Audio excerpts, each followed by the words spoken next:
Assalamualaikum warahmatullahi wabarakatuh. Salam guru penggerak, bergerak, tergerak, menggerakkan. Perkenalkan, saya Andi Sulistianugraha, CGP Angkatan 9, Kabupaten Bengkulu Selatan dari instansi SD Negeri 65 Bengkulu Selatan. Pada kesempatan ini, saya akan memaparkan koneksi antar materi dalam kesimpulan dan refleksi modul 1.1 Filosofi Pemikiran Ki Hajar Dewantoro. Pada kesempatan ini, saya akan merefleksi diri saya melalui 3 pertanyaan sebagai berikut. Yang pertama, apa yang saya percaya tentang murid dan pembelajaran di kelas sebelum saya mempelajari modul 1.1?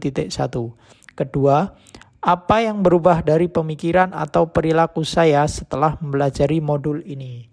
Yang ketiga, apa yang dapat segera saya terapkan lebih baik agar kelas saya mencerminkan pemikiran Ki Hajar Dewantoro?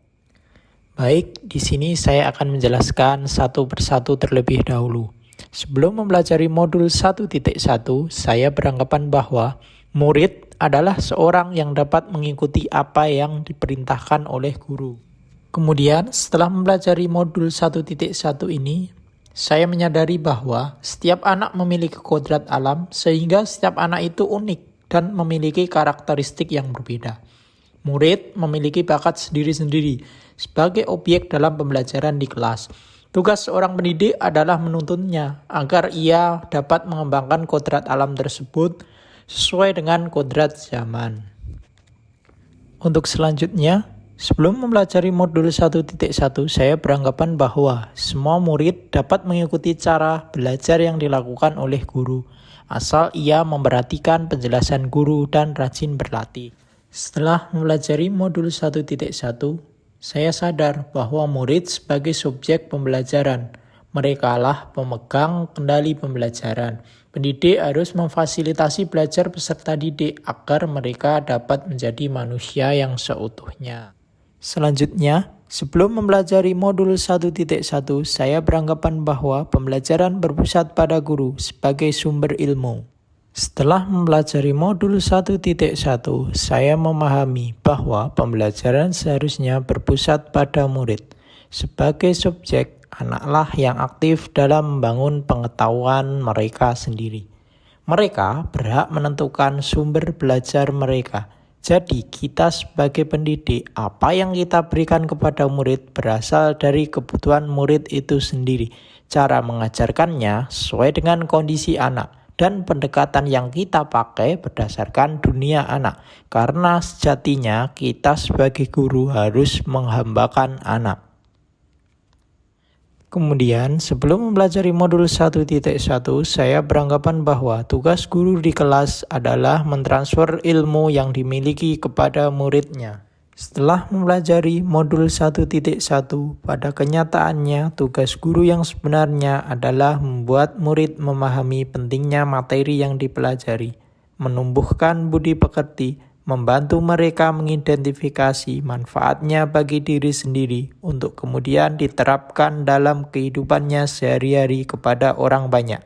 Hal ini mensyaratkan adanya proses pemaknaan materi, bukan sekedar menguasainya saja, akan tetapi juga menyadari manfaat untuk dirinya sendiri. Selanjutnya, sebelum mempelajari modul 1.1, saya beranggapan bahwa dalam pembelajaran di kelas terfokus pada penyelesaian kurikulum saja. Setelah mempelajari modul 1.1, saya jadi mengetahui bahwa dalam pembelajaran yang penting bukan penyelesaian kurikulum dan ketuntasan belajar, namun bagaimana anak dapat mengembangkan minatnya sesuai dengan kodrat alam dan kodrat zaman. Dalam pembelajaran, kita dapat menciptakan pembelajaran yang menuntun anak menjadi manusia yang berbudaya. Kemudian, sebelum saya mempelajari modul 1.1, saya beranggapan bahwa dalam penilaian lebih berfokus pada penilaian pengetahuan. Setelah mempelajari modul 1.1, saya jadi mengetahui bahwa dalam penilaian kita tidak boleh hanya menilai pengetahuan saja, tetapi juga harus dapat menilai sikap dan keterampilan. Karena ketika penilaian ini merupakan satu kesatuan yang tidak dapat dipisahkan untuk dapat menentukan keberhasilan murid-murid. Untuk umpan balik khusus untuk pendidik adalah supaya dapat melakukan evaluasi diri atas pembelajaran yang sudah dilakukan. Selain itu juga wajib menumbuhkan budi pekerti. Lantas, agar kelas saya mencerminkan pemikiran Ki Hajar Dewantara, penerapan yang segera akan saya lakukan di kelas antara lain, saya akan menerapkan pemikiran Ki Hajar Dewantara di kelas saya. Langkah pertama yang saya terapkan adalah membuat kesepakatan bersama tentang proses pembelajaran di kelas. Saya akan menampung masukan dan membuat kesepakatan bersama mereka. Kemudian, saya akan mendesain kelas menjadi lingkungan kaya teks dan lingkungan yang menyenangkan sesuai dengan dunia anak. Selanjutnya, saya akan menjadikan mereka subjek pembelajaran yang bisa mengeksplor apa yang mereka tahu tentang ilmu yang akan mereka pelajari tanpa adanya paksaan atau intervensi dan dengan cara yang mereka sukai.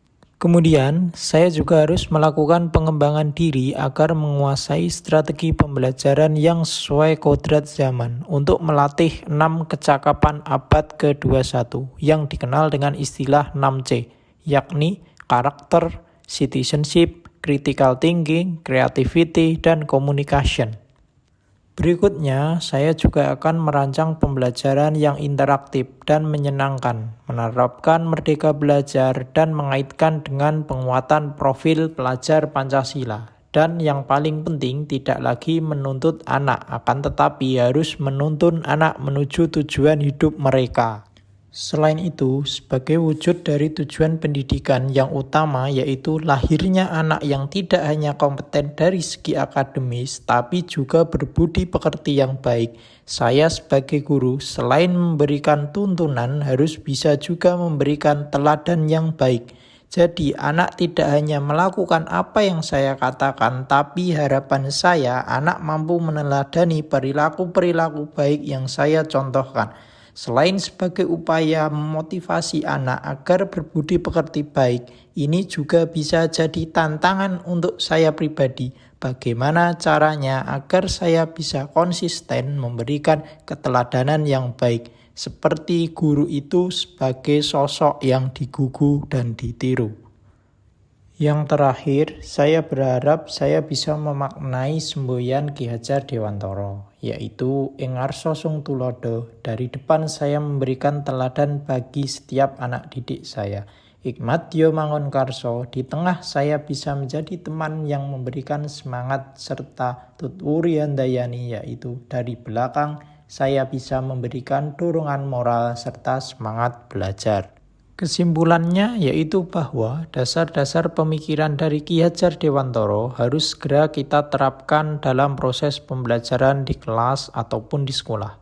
Di antaranya pendidikan adalah menuntun anak sesuai dengan minat dan bakatnya. Pendidikan bukan hanya ilmu akademis saja, namun perlu penanaman budi pekerti yang baik. Kemudian, pendidikan sejatinya adalah menghamba pada anak. Demikianlah pemaparan saya tentang koneksi antar materi filosofi pemikiran Ki Hajar Dewantara.